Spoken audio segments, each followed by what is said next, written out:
Oi, gente, dia, porque de bom até agora, nada, cada um na sua casinha. Bom dia, gente, é com muito prazer que eu tô aqui na minha casa, tá? Aqueles que me conhecem sabem que eu não sou um adepto de gravar vídeo para colocar no YouTube. Eu acho que a gente perde a magia que a gente tem na sala de aula, que é o contato humano. Mas nós estamos vivendo um momento de crise, né? Um momento que vamos superar juntos, né? E que o contato social nesse momento não seria o ideal, tá? Então essa aula ela é específica para os meus alunos do WR, um pouco mais específica para os alunos de terceiro ano, seria a matéria que nós iríamos trabalhar durante essa semana, tá? Eu vou dividir nossa aula em dois blocos, em duas partes, né, para o vídeo não ficar muito longo, muito cansativo, tá?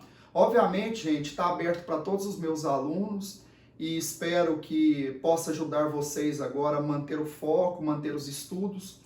E, obviamente, cada escola está fazendo, se desdobrando para colocar esses materiais disponíveis para os alunos, mas eu gostaria de deixar, né, o meu blog como uma segunda opção de nosso contato pelas redes sociais. Lá estão todas as minhas aulas. Eu criei um ambiente, avisos por escola, onde eu estou tentando colocar os roteiros de estudos, as aulas e programando com vocês como serão nossas duas próximas semanas, tá? Bom, gente, no mais, vamos lá. Eu improvisei aqui um ambiente, quadro do meu filho, né? Ele já está ali fora gritando. Mas assim, esse é o nosso home office, tá? Professor, e eu que faço espanhol, faço o quê? Fique em silêncio e vamos agora acompanhar a nossa aula, tá? Bom, gente, como está aqui na tela, o tema da nossa aula hoje, geometria molecular, essa é a parte 1, né? A gente começa definindo o que é geometria molecular. A geometria ela é definida como a forma com que os átomos vão estar espacialmente dispostos na nossa molécula, né? Como essa geometria ela é definida? Essa geometria será definida pela repulsão dos pares eletrônicos na camada de valência, né? Que no inglês dá essa sigla VSEPR, que vai considerar o ângulo tridimensional máximo de afastamento entre os ligantes, que também é chamado de ângulo diedro, tá? Hoje nós temos uma série de tecnologias que nos permite definir o comprimento das ligações, os ângulos estabelecidos. Técnicas como a espectroscopia, a difração de raio-x, elas são utilizadas na determinação experimental desses ângulos, tá? Moçada, na nossa última aula de hibridização, a gente comentou que os pares eletrônicos são todos os pares de elétrons que circundam o elemento central, exceto os elétrons π, porque esses não farão parte do orbital híbrido e estarão ali como uma ligação paralela, tá? Eu vou simular uma coisa com vocês antes da gente ir para a tela, aí eu vou usar uma tecnologia extremamente avançada, né? Palitos de churrasquinho, né? Para a gente projetar aqui o que a gente chama de projetor 3D para geometria molecular, que é uma tecnologia que eu mesmo desenvolvi aqui no meu lar, tá? Bom, gente, eu queria que você imaginasse cada palito desse como uma nuvem eletrônica. E qual que seria a ideia dessa repulsão dos pares eletrônicos da camada de valência? Eles se distanciarem na maior distância possível no espaço. Isso garantiria a maior estabilidade daquela estrutura. Bom, então se eu tenho um par eletrônico, nós teríamos a geometria linear, ângulo 180 graus. Se eu tivesse que distanciar dois pares eletrônicos no espaço, nós teríamos aqui uma geometria o quê? Linear, com ângulo também de 180 graus. Ao acrescentar o terceiro par eletrônico, nós teríamos os 360 graus, né? Divididos agora em 3, então nós teríamos um ângulo de 120 graus, numa geometria que vai ficar regular. Essa seria a geometria triangular ou trigonal plana, ok? Se introduzíssemos o quarto par, a figura deixa de ser plana, adquire uma conformação espacial de um tetraedro. Esse seria o meu tetraedro, né? O ângulo de 109 graus e 28 minutos. A inserção do quinto par faria com que nós tenhamos um triângulo na base com os ângulos de 120, uma pirâmide voltada para baixo e uma pirâmide voltada para cima. Essa estrutura, ela está dando para nós a bipiramidal ou bipirâmide trigonal, tá? Estrutura no meu projetor 3D que você está visualizando aí da sua casinha, ok? Bom, gente, se eu fizer a inserção do sexto e último par, nós teríamos a formação aqui de um quadrado. Olha que bacana, que legal, caindo aqui para mostrar que não tem montagem, que é uma gravação ao vivo e que não estamos utilizando o efeito de Photoshop, mesmo porque estou nessa visualização praiana aqui na minha quarentena e trabalhando como nunca. Gente, mas por que alguém está torcendo para dar errado? Galera, na nossa conformatação agora, tridimensional, de 6 pares eletrônicos, nós teríamos a formação de uma bipirâmide, só que agora com a base o quê? Quadrada. Uma base quadrada formando os 90 graus. Se eu pelo menos conseguisse ficar aqui reto, né, para você visualizar. Mas tá aí. Essa bipirâmide base quadrado, ela vai ter 8 faces e por isso vai ser conhecida como geometria o quê? Octaédrica. Vamos lá, uma revisão rápida? 6 pares eletrônicos nós temos um octaedro. 5 pares eletrônicos nós temos uma geometria bipiramidal, que é uma bipirâmide trigonal.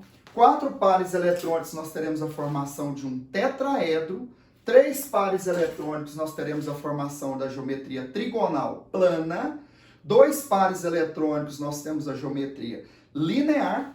E finalmente com um par eletrônico, obviamente que seria uma molécula biatômica, nós temos uma geometria linear, ok?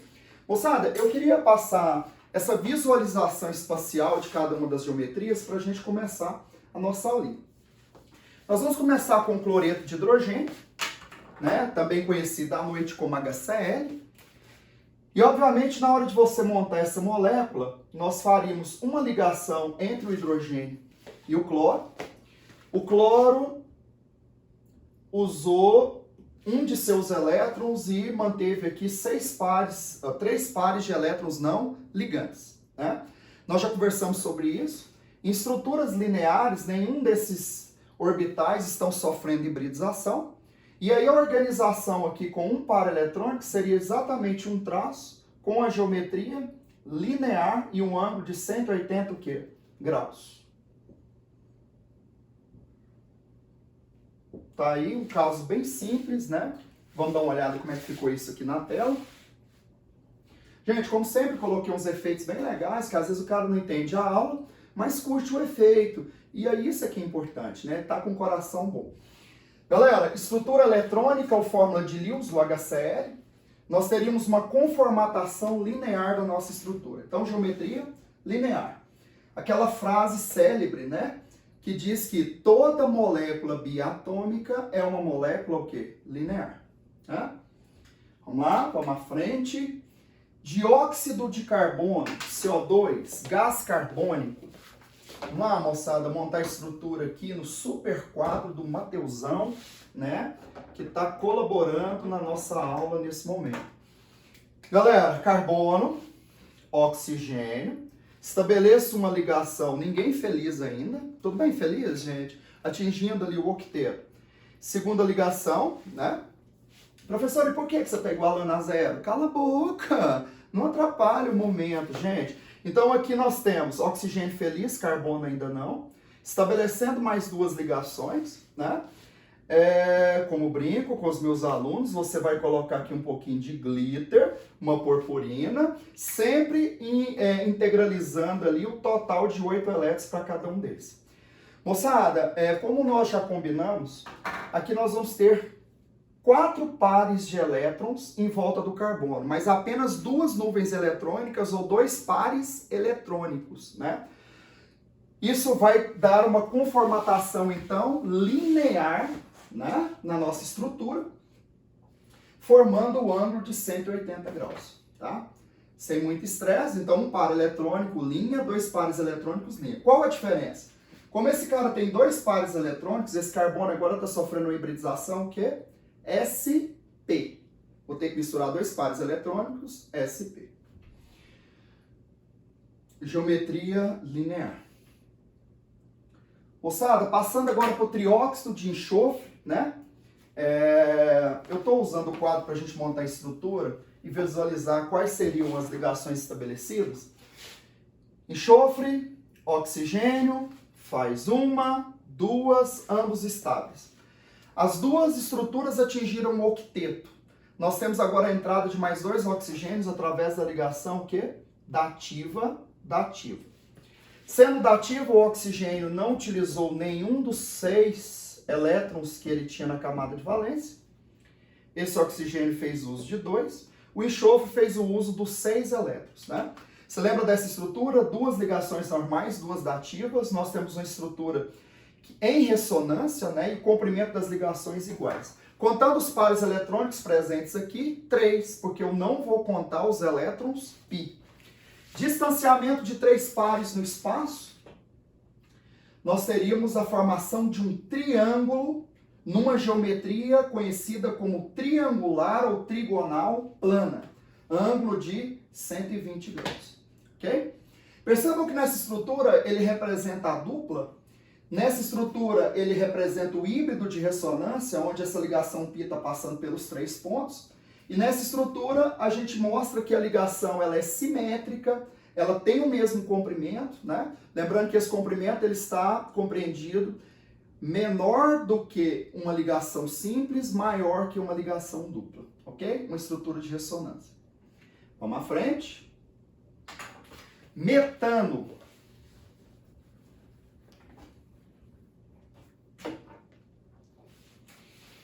Carbono fazendo as suas 4 ligações sigma numa estrutura extremamente simples, sem a presença de elétrons não ligantes. Nesse caso, nós vamos contar 4 pares eletrônicos, né? E os 4 pares eletrônicos, como combinamos, ele vai formar um tetraedro regular, né? Esse tetraedro vai ter um ângulo de 109 graus e 28 minutos, né? Que a gente vai fazer uma aproximação aqui para 109 graus, 109,5 graus, né? Essa estrutura do metano, ela passa a ser uma estrutura espacial, né? Onde nós teríamos algo muito semelhante aí ao que nós vamos ver nas estruturas mais à frente, alguns ácidos oxiácidos, tá? Desculpa, gente. Tá aí. 4 pares. 1 par, linha, 2 pares, linha, 3 pares, triângulo, 4 pares, tetraedro, ok? Vamos à frente. Pentacloreto de fósforo. Moçada, o PCl5, você vai fazer uma ligação, 2, 3, e aí nesse caso nós temos aquela situação em que preciso colocar mais 2 cloros, e não pode ser por ligação dativa, já que esse halogênio é monovalente, e não teria possibilidade de receber essa ligação dativa. Esse é o caso que nós combinamos, que nós vamos ter a expansão de octeto, ou seja, essas ligações são normais, né?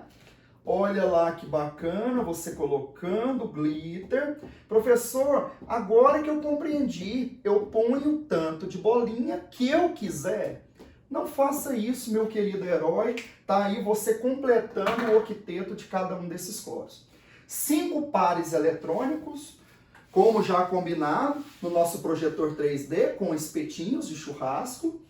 Você vai ter a conformatação espacial de uma bipirâmide. Consegue imaginar aqui a formação de um triângulo, né, na base, pirâmide voltada para cima, pirâmide voltada para baixo. Esse é o distanciamento, então, que nós vamos ter dos pares eletrônicos na camada de valência. Gente, cuidado que essa é a única geometria que nós vimos até então, que nós vamos ter ângulos diferentes, os ângulos de 120 graus na base. Nós vamos chamar essa região de região equatorial.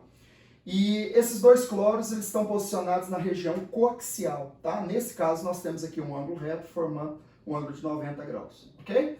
Nome da geometria que vai aparecer para você marcar, bipiramidal. Essa é a bipirâmide trigonal, tá?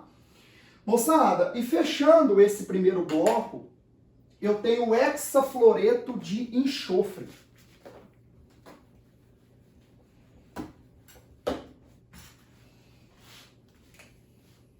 Enxofre, fez uma, fez duas, e aí todo mundo aqui já está feliz, né? Todo mundo está feliz, todo mundo quer dançar. Vamos parar de bobeira, gente? Olha, até minha tela aqui desligou. Moçada, mas vamos lá, vamos dar sequência. Nós temos aqui a possibilidade de colocar mais 4 flúors em expansão de octeto. Aquele esquema para a gente colocar aqui a fórmula eletrônica, né? Na verdade, uma combinação da fórmula eletrônica com a fórmula estrutural.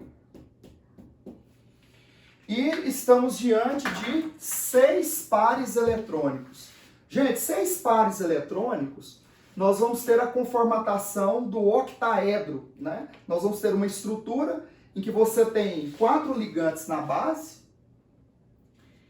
e as regiões coaxiais. Nesse caso, nós temos uma simetria dos ângulos, todos eles são ângulos de 90 graus, tá?